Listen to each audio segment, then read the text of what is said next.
You were the youngest MD at Citadel. What was that like? When I joined there in 2014, I was making less than the interns were. But over the 8 years there, I was able to increase that like 15x. Michael Watson began as a software engineer and climbed his way to leading equities engineering at Citadel. At Citadel, did you have much experience as an MD working with Ken Griffin? The guy's an absolute animal, and I've never worked with anyone that has his level of intensity. He is also incredibly talented at bringing in talented people. If you look across the board, Citadel is probably the most diverse concentration of expertise that's ever existed in human history. Since 2023, he's been running Hedgineer, an all-in-one technology stack for hedge funds. The way that we think about how you build a profitable company in 2030 is different than how you build a profitable company in 2020 or even 2010, where previously the product is the software. I think at 2030, the value accrual goes to companies that can offer incredible experiences. Michael, thank you so much for doing this. I was reading the description of the Hedgineer podcast on YouTube the other day, and I saw you were the youngest MD at Citadel. What was that like? I'm curious. Yeah, for sure. I'm pretty sure that was the case, but I don't think I ever went through HR records. But I've been gone for several years now. I think I left in 22. But I wasn't always the case. Actually, when I joined there in 2014, I was pretty much pretty sure I was making less than the interns were. And I know compensation is everything, but over the 8 years there, I was able to increase that 15x, which was pretty awesome. And I know people talk about comp, and for me, that was a wild journey to go through. But it was basically just grinding, working really hard, a lot of weekends, a lot of nights, trying to learn about how I could add value to an asset manager that was trying to leverage technology as best as possible. And I figured a little bit of my superpower was be able to translate the business problems of running a hedge fund into technology, and kind of just rode the wave of Citadel reinvesting at the time in technology, also being at the forefront of some of the different strategies they were running, and also the Python wave at the same time. I think that I learned Python early. I bet on it as an early career technologist. And then as that language continued to evolve and emerge, I was able to ride this combination of waves of technology at a really good company that's things kind of amplified between the two. Fascinating. I think a lot of people are curious about what it's like actually being in one of these places. And one of the things that is always spoken about is the long hours, and you mentioned it there. What did you start off doing at the start of your time there when, as you say, you're making less than the interns, to 15x in your comp, and then, eventually becoming an MD? What are from when you started, because I imagine the role encompassed a lot of different things. I guess how was it like from the start to the end? Yeah, I think one of the things that surprised me is that I assumed that hedge funds are all algo traders and quants. And that was in 2014, 2015. And when I actually joined, I realized that's actually not the case at all. That a lot of asset managers and portfolio managers, they're human beings just like you and I, but they have some deep domain expertise, either in a asset class, a market, microstructure, a specific sector or industry, and they know that really well, but then they ultimately express their domain knowledge or expertise in a buy or sell or a combination of portfolio decisions that they're making themselves like a human being. I think that was the first thing that I was surprised by, that I realized there's a lot of systems and data and technology that's needed to make those decisions as best as possible. And there's a lot of abstractions that happen along the way in order to get to that decision. And so slowly over years, trying to peel back that onion and trying to understand both the decision-making process as well as the machine that enables those decisions to be as effective as possible and evaluated.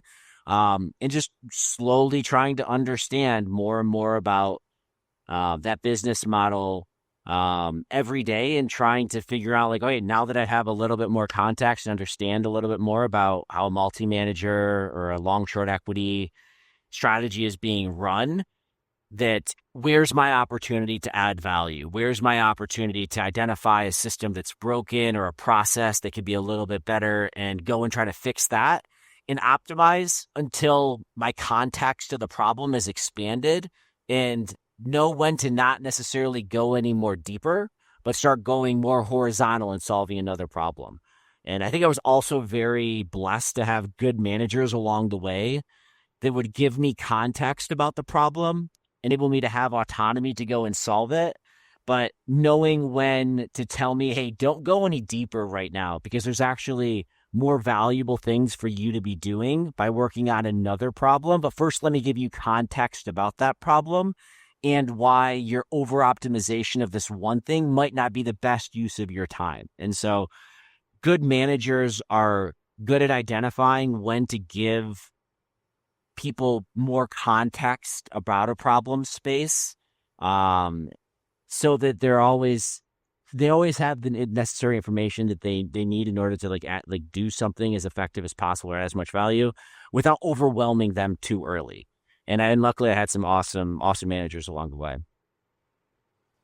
I'm curious about that. Like the thing you mentioned about gradually year after year peeling back the onion and understanding the broader, like the entire business as a whole, and not just going deep into individual problems and individual aspects of the business, but not just doing that. And when it was better, and when your managers would say, I think this is a better idea to go broader.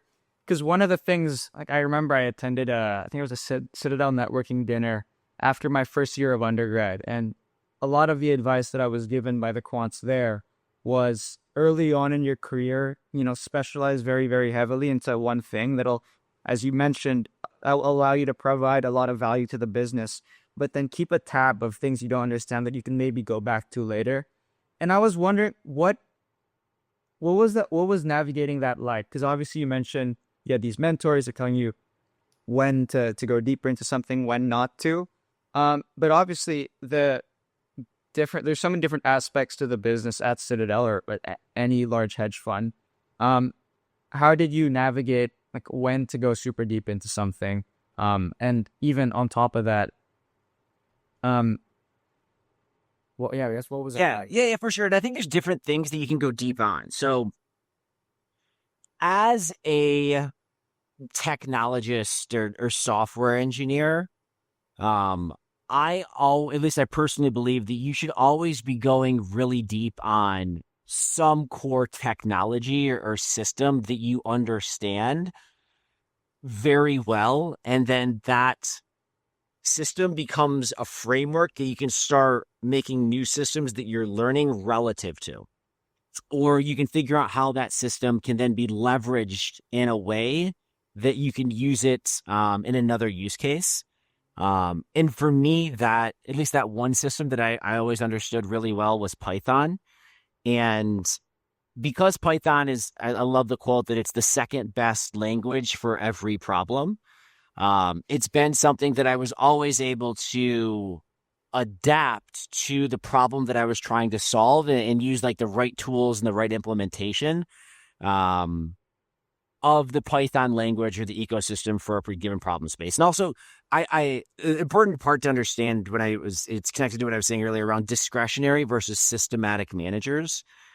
When you work with a discretionary manager, oftentimes the complexity that you are dealing with is in the human space, like the mental models that are part of a person's decision-making framework. And you will realize that those decision-making frameworks are actually structured, and there is a deterministic approach to modeling them out and then implementing them within software.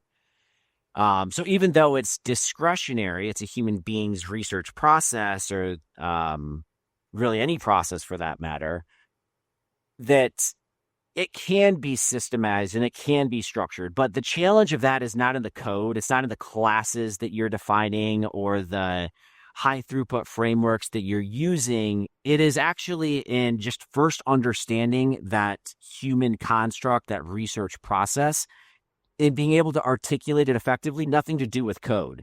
And that's where you actually, as an engineer in a discretionary fund, or even non-discretionary as well, you end up spending a lot of your time just trying to understand the business. Like, what did the PM actually mean when they were using a relative valuation framework based on custom competitive or custom comp sets that are based off of a custom tagging framework. And so what does that actually mean from an engineering, what does that actually mean just from a business perspective? And like the engineers that are working within discretionary managers spend a lot of their time just trying to understand that business problem, and then a fraction of that actually writing the code. And I think that that's oftentimes a good thing, because the complexity is not in the software, in the translation of bytes from one system to another, or the selection of database architectures or cloud architectures or API implementation tools. It's more about like, do you understand the actual research process and framework that a PM is trying to, that they're actually using right now, and articulate that effectively? Then the selection of tools, honestly, there's many different ways to even to skin that cat. And the benefit of Python, coming back to that, is that there's many different ways to use it, and it's very good at expressing these business problems that you'll find within a discretionary manager. And so the reason why I think Python was very beneficial for me, because I've always worked with discretionary managers, is that the flexibility and the expressiveness of the language is designed in a way that the translation of business problems, but I may articulate that in English, into like this higher level programming language with a very robust set of modules and ecosystem around it, allows that translation to be as frictionless as possible. And so that was something that I luckily went really deep on. Like, I would make sure that I understood the Python language, from how the Python interpreter, the C implementation would work, so that it would, how Python would start deconstructing the language, how like different operations are getting translated into opcodes within the C runtime. What are the different opcodes that are available for operations? How a variable is assigned, how garbage collection is managed through reference counting, and how threading works, how that affects the GIL. All of these kind of nuanced things that you don't need to know on your everyday work with Python, but by going really deep and understanding the different layers of abstraction that happen within the Python runtime, that when I'm focusing on translating business problems into technology solutions, that I have that deep domain or that deep technical understanding of what's going on underneath the hood, so that when something does go wrong, or something like is starting to show bottlenecks in either compute or within memory, I have the framework and the mental model to start debugging that and understanding it. I don't leverage that every day, and hopefully I leverage that very little, but that deep understanding of this one technology framework has been something that I've always been able to lean on, even when hard problems start presenting themselves and there's nobody to call for help. You're out on an island and you are the person that has to understand this language that you're implementing very thoroughly, and knowing that you have that rock to fall back on has been helpful. And then for me, then it's almost like more so going a little bit wider on the business domain. Like, I don't need to know the exact modeling process for a semi company inside and out to be able to come out with what like the optimal levers are to be looking for in margin versus COGS versus forward-looking sales, and what the supply chain is. Like, that's something that I accept as a technologist isn't what makes me special, but I want to understand that at a little bit deeper level, so that if I am working with a semis analyst, I can at least speak their language and understand a little bit more about how they think about modeling such that when we are working on a project to translate that into a systemized workflow that helps them be faster, think better, that I've at least done the work up front to go a little bit below the surface to understand the problem space. And then where I can go really deep is how we want to actually leverage technology to solve that. And having that be a little bit of the connective tissue between their deep domain expertise right here and fundamental modeling of semis, my wide understanding of a little bit below the surface level, and then the ability to take that really deep down into the ocean because I understand what's going to go on within the C, Python internals if I absolutely have to when we start building out something that's going to help automate their process. There's a lot of things you said there, and the one thing that I think came to my mind as you were speaking is I feel like a lot of people have this image of the quant that's just, like you only do math and the only thing you understand is technicals, and how and obviously you need that technical expertise, but I think understanding the business problems as well is 100% super important. And you stressed that earlier. I am curious, while you were at Citadel, because you've been there for 8 years, what were some of the advantages that you think and especially now building Hedgineer, what are some of the advantages that you saw were definitely present at these larger multi-managers that you think boutique hedge funds just don't have access to? Well, I mean, I think that the real unlock that the multi-managers have is in compensation, where they're able to pass through PM slope. I mean, that's really the thing that like Ken, Izzy, Steve,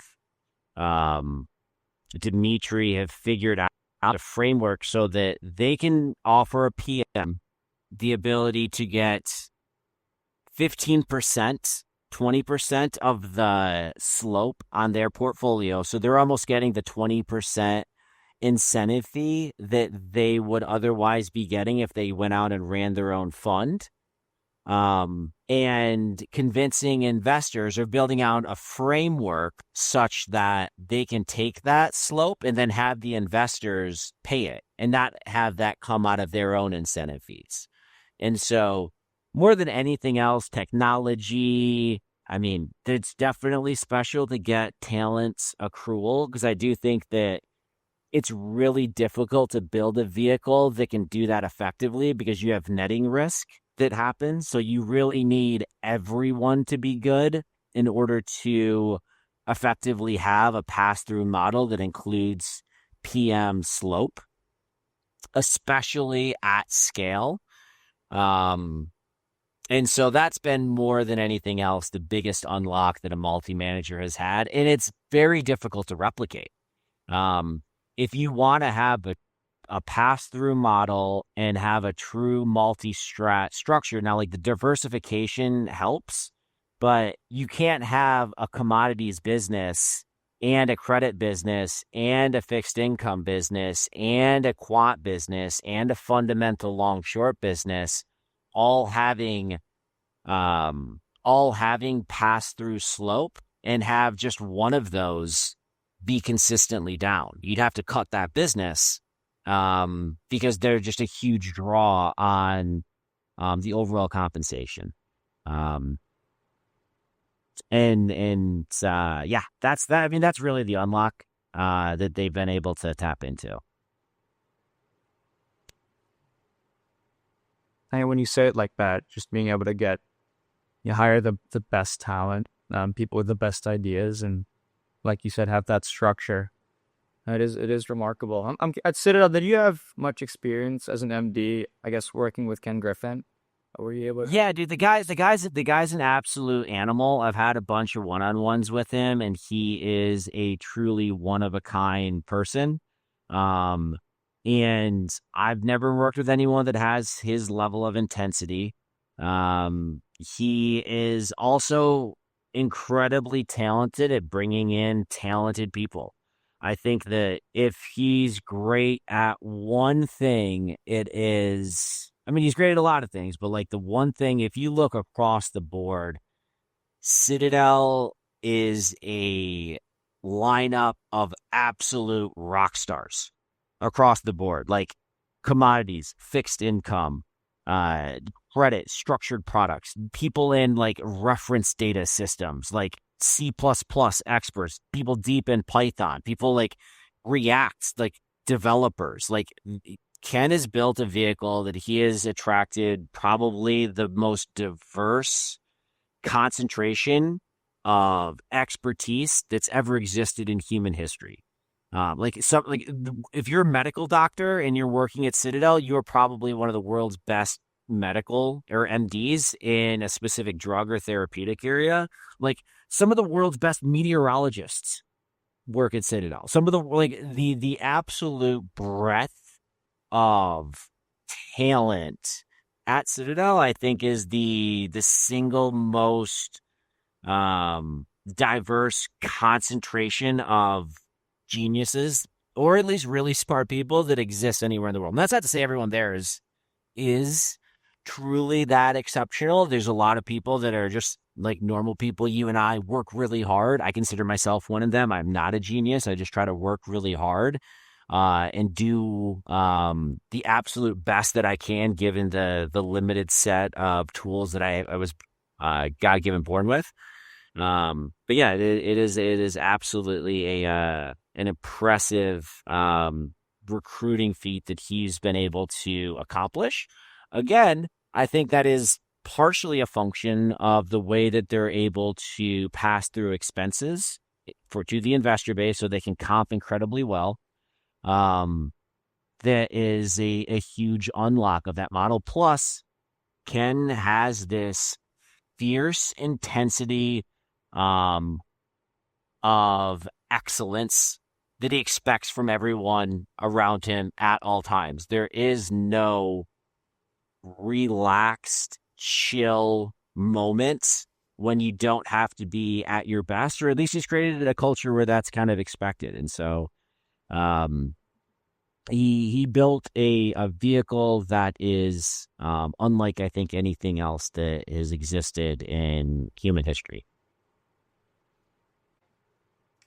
I want to hear more about what you're doing now. So you left Citadel. I remember you doing something else, and then doing Hedgineer now. What's it been like since leaving? What have you been working on? And then I guess after that, what are you trying to accomplish building out Hedgineer as both the business and the podcast? Yeah, definitely. I mean, the podcast started while I was on a non-compete. It was just something that I was passionate about, that I was talking about anyways. And so I wanted to build something that reflected my passions around hedge fund engineering, and started the show by bringing on people that had worked with before, people that I think are doing interesting work. And we just talk about hedge fund engineering and the systems that you build, the software that's created, because it was a passion project more than anything else. And I was probably talking about those same things if I were to go to a bar and get a drink with them. So we might as well just throw some cameras on and record it. And so that's been a blast to have like a creative outlet. Because oftentimes when you're a developer, technology, you're working with an asset management, that you don't have the creative outlets, or at least they're not something that you can tie to your work or your day to day. And so for me, finding a creative outlet that is tied to my job and tied to my passions has been something that has been very rewarding. And I'm really glad I was able to do that and can keep it up. But then in terms of Hedgineer, the company, the general thesis is that the optimal vehicle for deploying technology and AI or any level of expertise within an asset manager hedge fund does not have to be through hiring full-time employees anymore. It could actually be with working with a team of experts that can come in, use AI effectively, help our clients be able to deploy AI in data platforms within their business such that they are operating at a level that is competitive or better than what the current best-in-class technology data and AI systems look like within the industry. and be able to get that level of operational excellence and technology and AI systems without having to, one, hire a team of engineers to build it for you, and then two, have vendor lock-in where you have to ship all of your data to a third-party system. And so we come into a fund, we have a lot of AI tools and systems that we've already built that help us move faster than building a team on your own. And then we go out and deploy software that our clients have a perpetual license for. We don't lock them into any vendor contract, that will then start connecting all of their research, portfolio analytics, post-trade analytics, and operational systems into one platform that then just integrates on their behalf. And then we plug AI as part of building that, but also how our users and clients can start interacting with those systems. What are your current product offerings?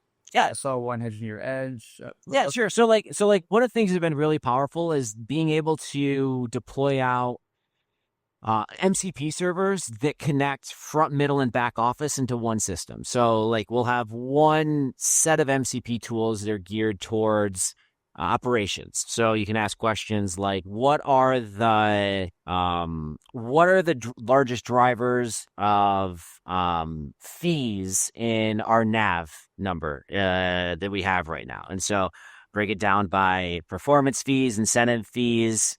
What are the drivers of the like technology budgets, fees that you're paying out to brokers? Like, as a NAV number represents the single best representation of a fund, but it's kind of difficult to know like what's actually driving that.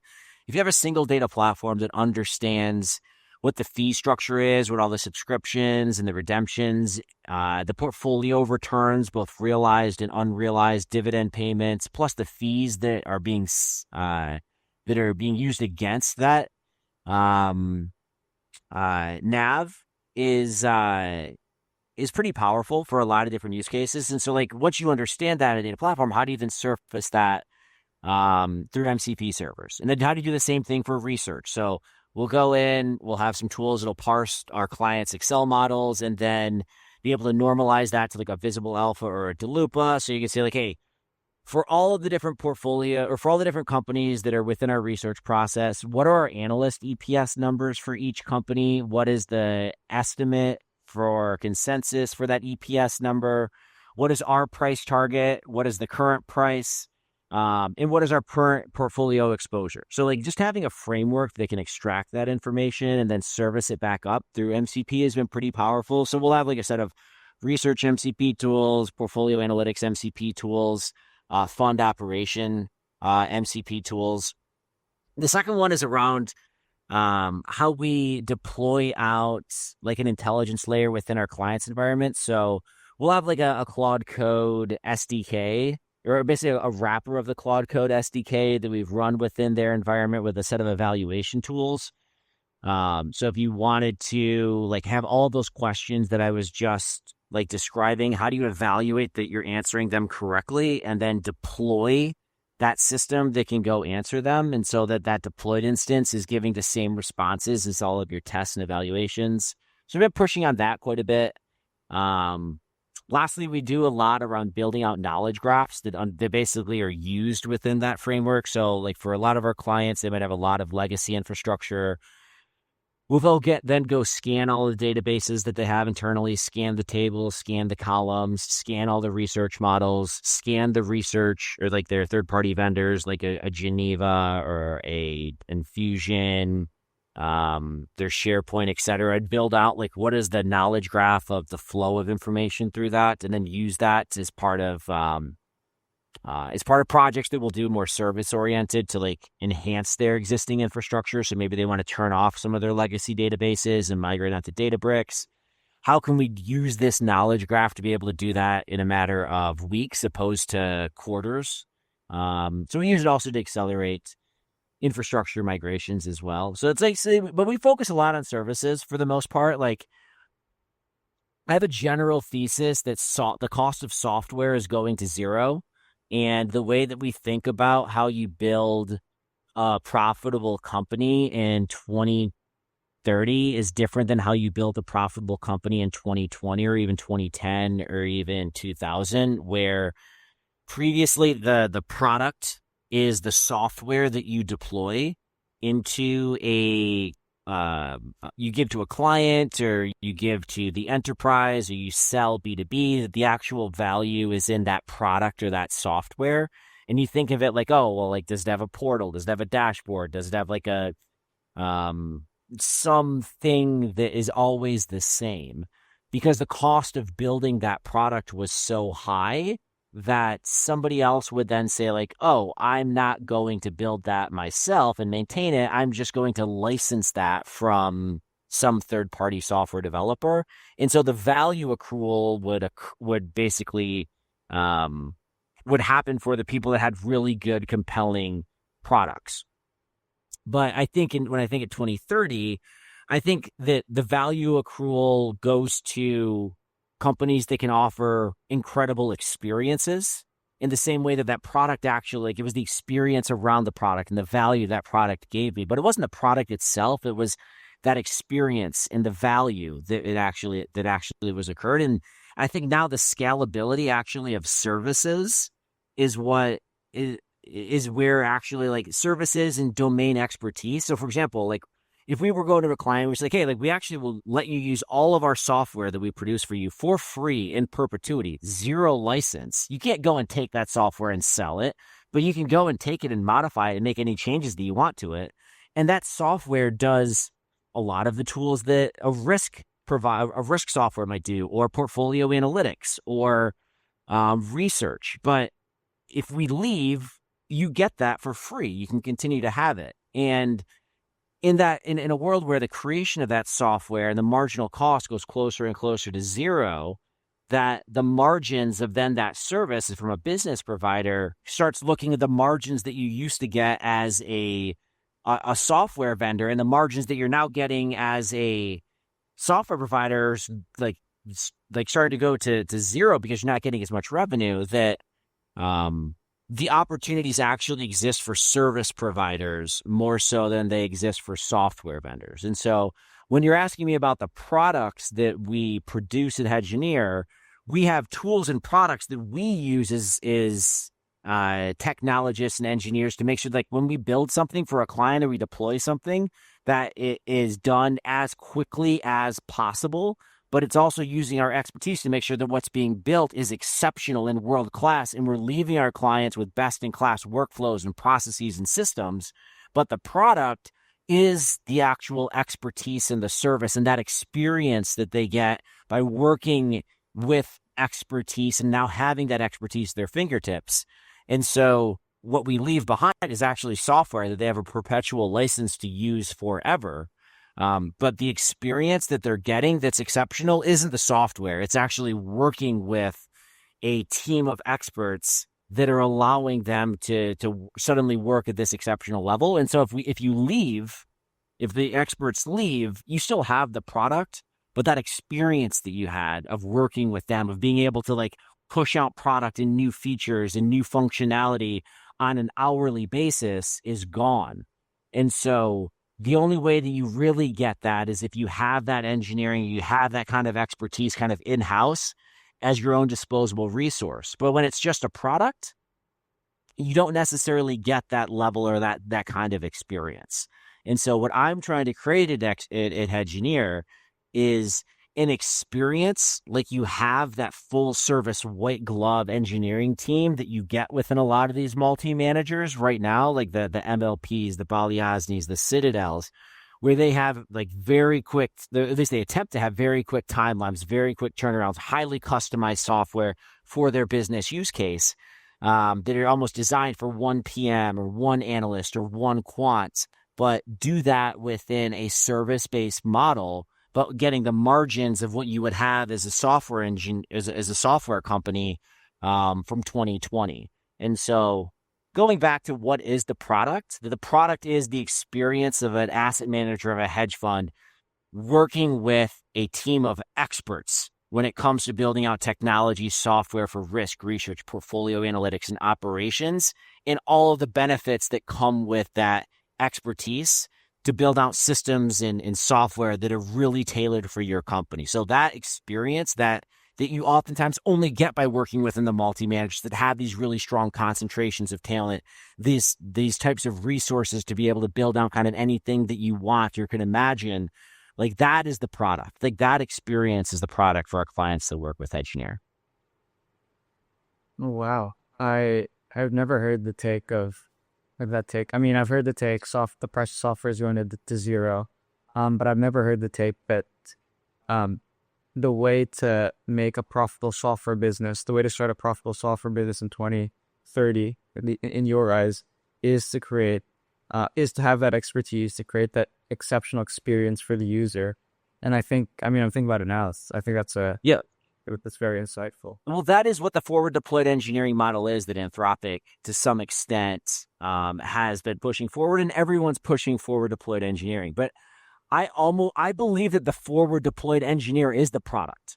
Like at a certain point that the actual software that they leave behind, that is going closer and closer to zero. But the FDE is the product. That is the experience that you want. And then you have some mechanism to be able to like help scale the value that they're able to provide by providing them with core infrastructure, core systems. But in my experience right now, because I've been an FDE my entire career, it was never called an FDE, but like that's all that I have done for my entire life. I only know the work of an FDE. That like Hedgineer is a team full of FDEs. We have really great core products that help scale ourselves. They allow us to be able to take turnaround times from quarters down into hours. And we're constantly churning on like, what do we need as technologists in order to make sure that the experiences that we give our clients have that wow. I love that. I'm addicted to that. I can't imagine a world where we don't have Hedgineer as our technology providers for an asset manager. And how do we give that experience to every one of our clients, and how do we scale that experience? And so like that's what I'm most interested in selling as a product and trying to scale as a product, because I think that it's addictive, it's intoxicating, and it's incredibly valuable to our clients that are thinking about technology as a differentiator. And that's the product. Fascinating. You started in 2023. Correct me if I'm wrong. Very end, actually like third quarter of 2022. Sure, third quarter 2022. I think the ChatGPT was released the end of 2022. And I remember you mentioned that you use Gen AI, for development and also for ease of use for your users, being able to act like, I'm guessing by means of some sort of chat interface because you have all this, you have this like a way to consolidate all the research together. I am curious how do you think Gen AI has impacted the way these systems are structured and do you think that leads to, do you think this new technology leads to, I guess, more advantage for large multi-managers, or have you seen these like smaller firms being able to, access the same level of technology and infrastructure, I guess, through what you're doing at Hedgineer? I mean, yeah, I think it's an interesting take in terms of, does AI lead to consolidation of asset managers or democratization? And I think that the trend that I see right now is a little bit of both, depending on how you look at it.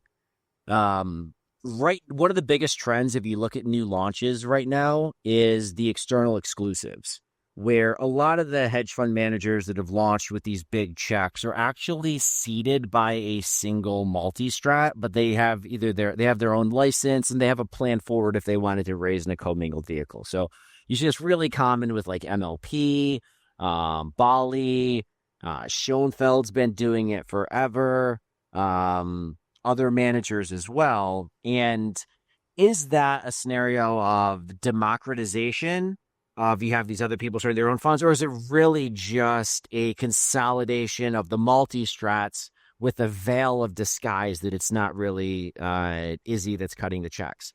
And what is the role of AI for that? And I think right now that has not been at all driven by AI. I think it's strictly been a function of um, the proposition that a multi-strat has and the mechanism that they give their investor base.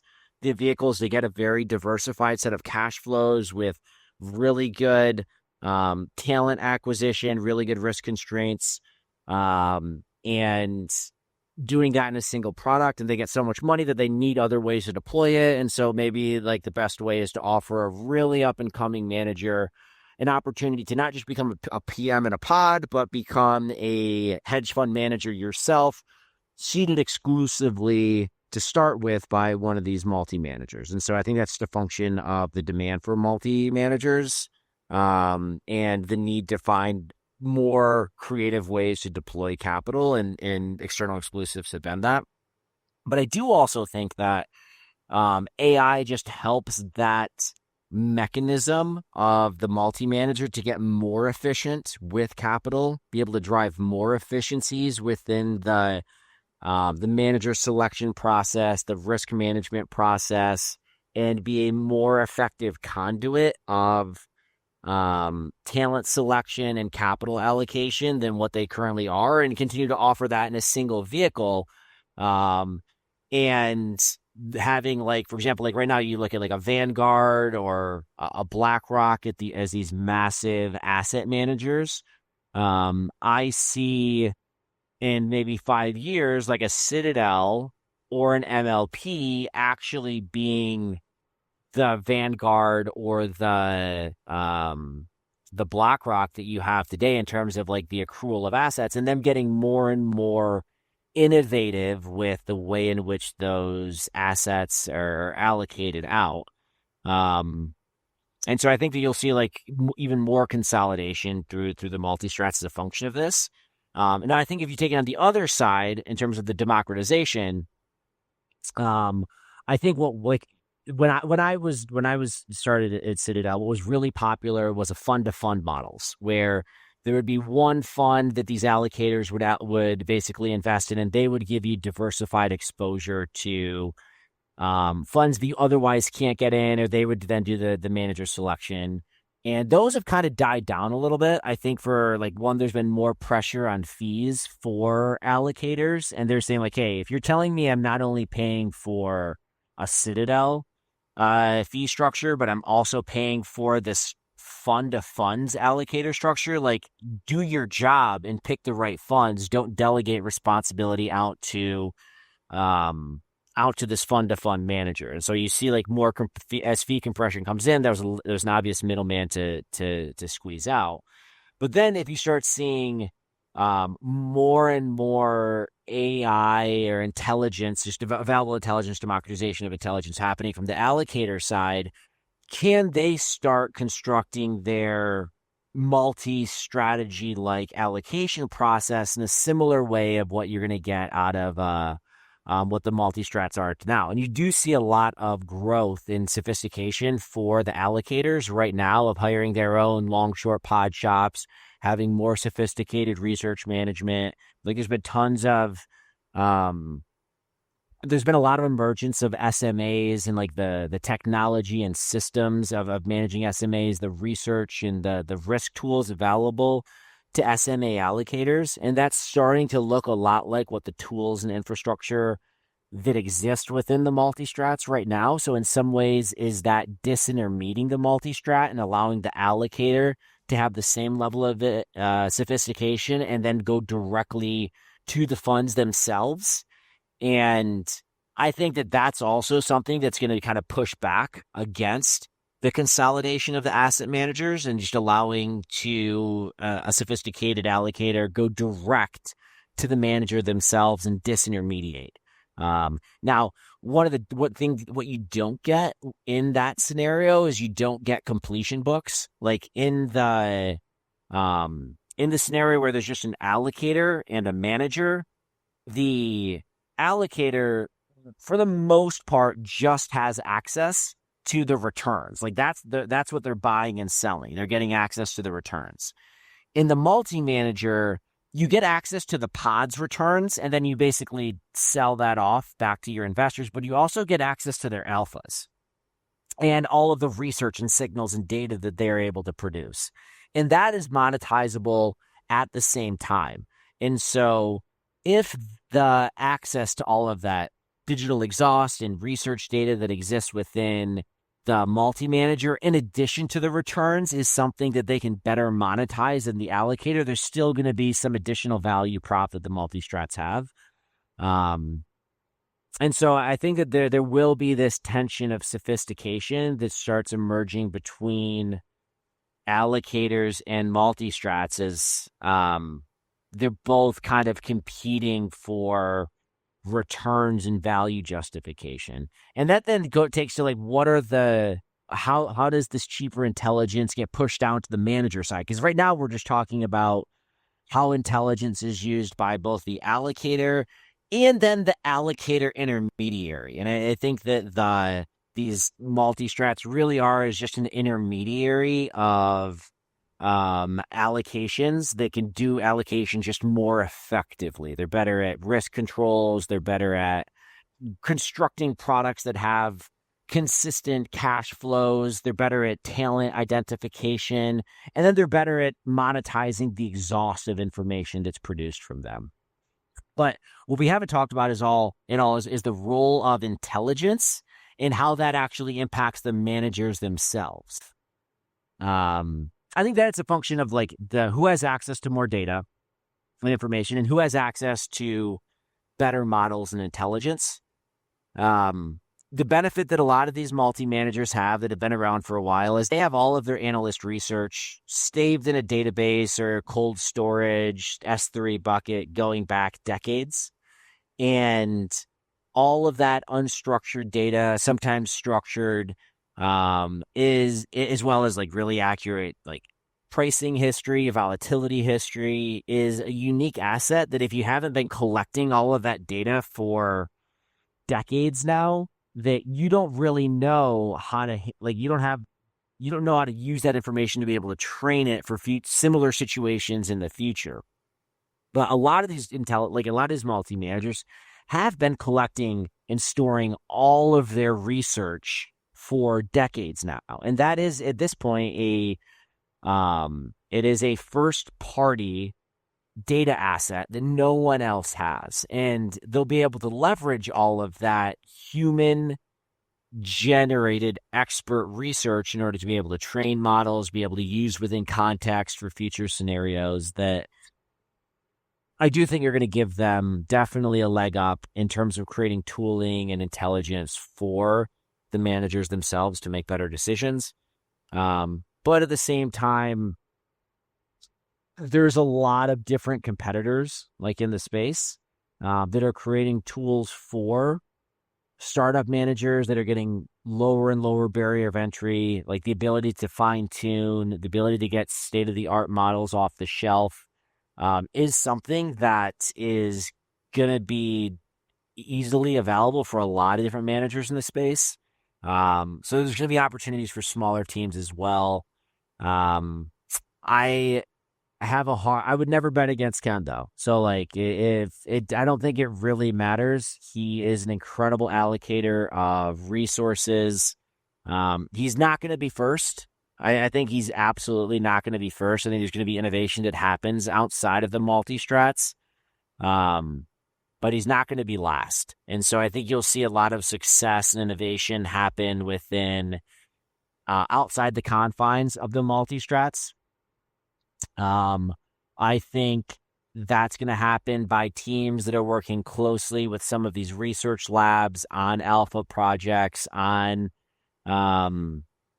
fine-tuning models very specific to use cases, spending a lot of money and working with domain experts to curate something like a scale AI very specific to financial services, coming up with use cases, and then billion-dollar acquisitions coming down the pipeline from these multi-managers to acquire that talent.